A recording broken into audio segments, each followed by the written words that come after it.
One of the primary goals, I believe, apparently mistakenly, of parenting is to get your kids to behave. That was what you were supposed to do. At least that's what the books told me.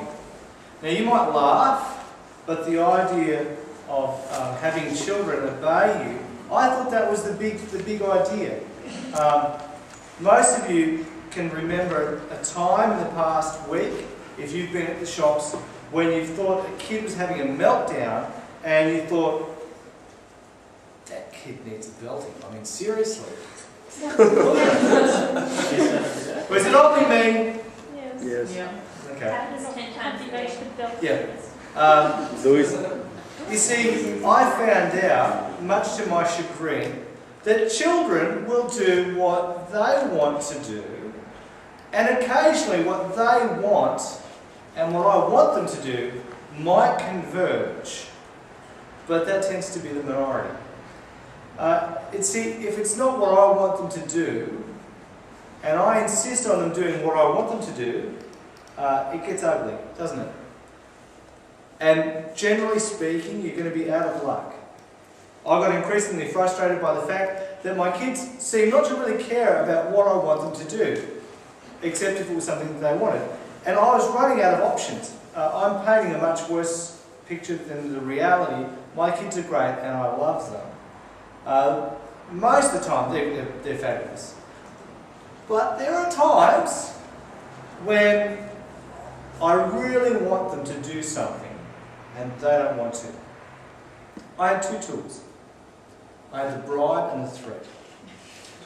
Okay? The problem with bribes is that what sufficiently satisfies a 2-year-old fails to satisfy a 5-year-old, and it insults a 9-year-old.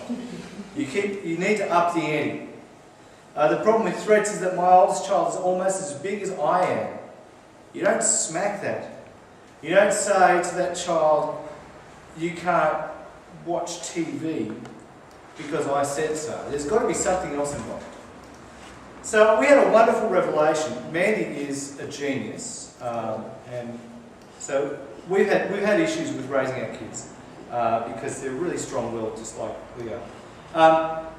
And Mandy found this book, so it's product placement. It's called Loving Our Kids on Purpose, and it's a book by a guy called Danny Silk. This is an awesome book. I recommend you read it before you get married or don't have children. It's really, really good. Danny Silk says something which is revolutionary, but changed my ideas. It shouldn't be revolutionary. It should be obvious.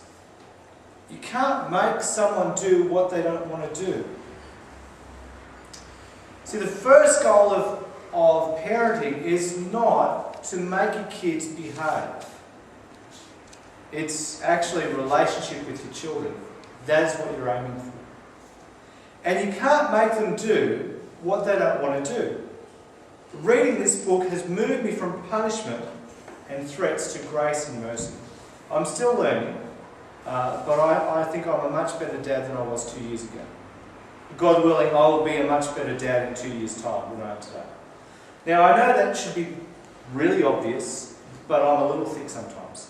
The basic principle is that children need respect and honour, and they will not be forced into anything. I mean, when they're little, you can do that. It works. But their bad behaviour needs to have consequences. That was his big thing. It's got to cost something. The biggest revelation for me is I can't change my kids. I can only give them the tools that they want to use to change themselves. Now this leads to thinking through my own behaviour.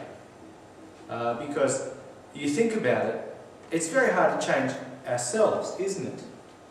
I actually don't think that we can change ourselves on our own.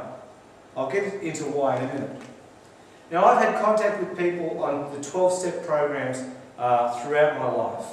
These are programs like Alcoholics Anonymous, Gamblers Anonymous, Narcotics Anonymous. For the first year or so, we would have people turning up to our doorstep saying, I'm from NAGAA, you know, where is it, because we can't get into the crypt. And yeah, we moved that a year ago, and they haven't told you. Sorry about Listen to these 12 steps. This is the 12-step program. Don't try to write these ones down because it's too much. But you can look it up, you can Google it. Step 1, we admitted that we were powerless over alcohol. This came from the AA side. That our lives had become unmanageable. Step 2, we came to believe that a power greater than ourselves could restore us to sanity.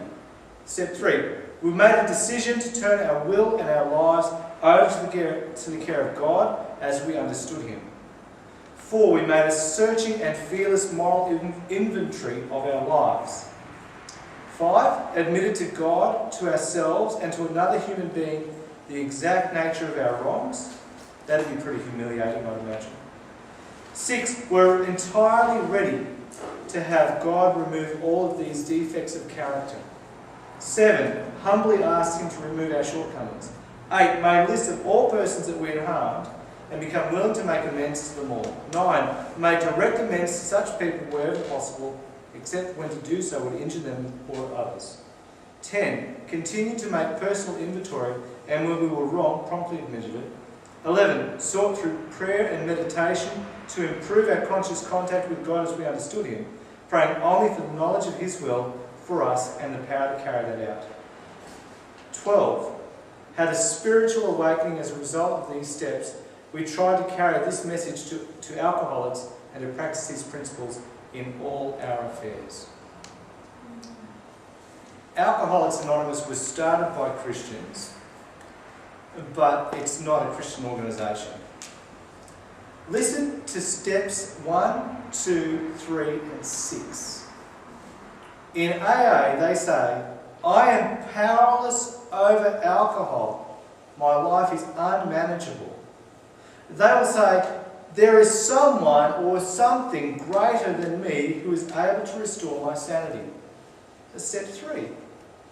I have made the decision to turn my life over to the care of God.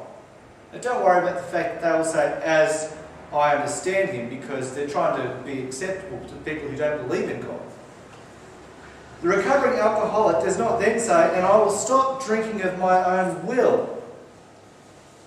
He or she was then ready for God to remove all shortcomings, step 6, and ask God to do it in step 7.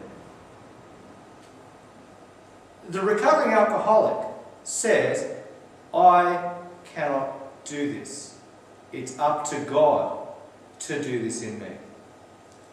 Well, we might say, well, that's alcoholics and drug addicts and compulsive gamblers. I'm nothing like that. Actually, you're exactly like that. Romans 1, 2 and 3 has an excellent survey of sin and human guilt. Paul goes through a bunch of categories. He goes through the Gentiles, the pagans, they don't believe in anything. He goes through the Jewish people. He goes through the religious people. He even gets to Christians and he says, there is nothing good in us. Gentiles, no. Jews, no. Even Christians sin. He gets to chapter 3, verses 8 to 10. He says, there is no one righteous. Not even one. There is no one who understands. There is no one who seeks God. All have turned away and together have become worthless. Verse 23. All have sinned and fall short of the glory of God. Now we sit here in our nice little lives and say, well, I sin, but I try to do what's right. I try to live for God. I tell you now, you don't. The only way you do is because God is working in you. Were it not for the presence of God in your lives, the recovering alcoholic would look like a saint to you and me.